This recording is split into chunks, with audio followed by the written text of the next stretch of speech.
let's talk about how do you design behavior within your team. So typically, you get the behaviors that you either measure, that you incentivize, or those that you either celebrate or completely trash. And in that order. So the most basic thing is what is it that you're measuring? What is it that you're paying attention to on a regular basis, day to day? And once that is kind of not taken care of, then what are you incentivizing your people for? So, for example, these could be sales incentives, these could be bonuses, this could be any special incentive that you give to people that they work for. Last but not the least, and the highest order of impact is what do you recognize people for? So let's assume a sales scenario, and you expect you measure the number of sales calls that is being made, or you could measure the revenue that every sales guy brings in. So let's say, like any typical sales organization, you measure the revenue that a salesperson brings in. So that's your measurement. Now, assuming that you have multiple products and you're running a special promotion on a particular product, let's say if a sales executive sells that particular product, they get extra incentive. Let's say, for example, if the normal sales incentive is 5%, if this particular product is being sold, they get 10%, maybe because that's something that you want to promote, or that product is higher margin, or that's a strategic product that you want to ensure that gets pushed, that gets sold into the market and adoption. So that's what you're incentivizing the sales guys on. So which means that they will always try and promote that particular product, always.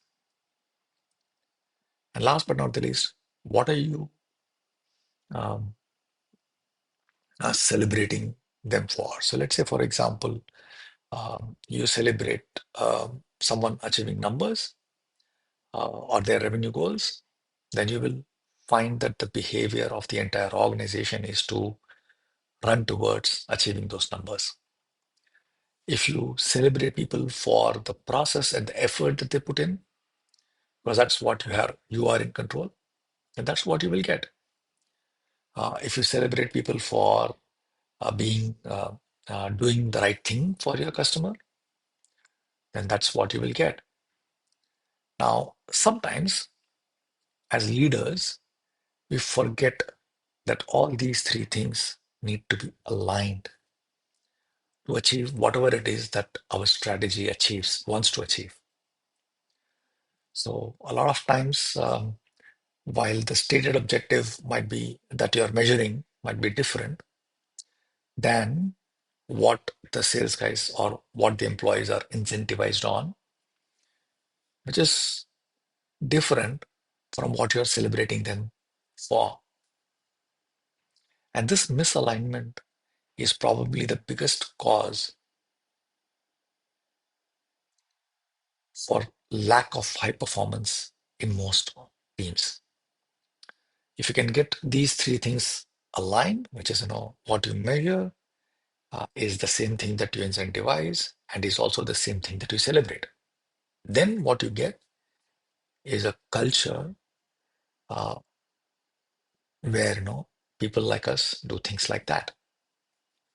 And then whatever it is that you're measuring, incentivizing, and celebrating your employees for is the exact behavior that you will see within your organization. The challenge here is that sometimes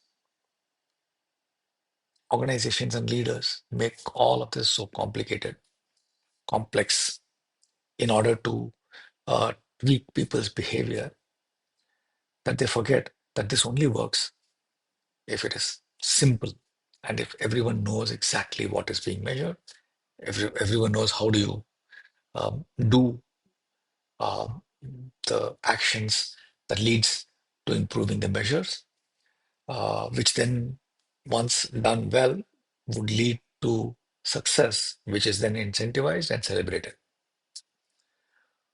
So things need to be kept simple and straightforward and aligned in order for you to get the desired behavior from your team. Right now, the time I'm recording this video, we are in January, and this is the time when almost all leaders set goals for their organizations and for their teams. Think about this and ensure that you make clear, simple goals where what you measure, what you incentivize, and what you celebrate are all in alignment. And then see uh, the power of alignment getting unleashed and high performance getting unleashed. Think about it. Take care.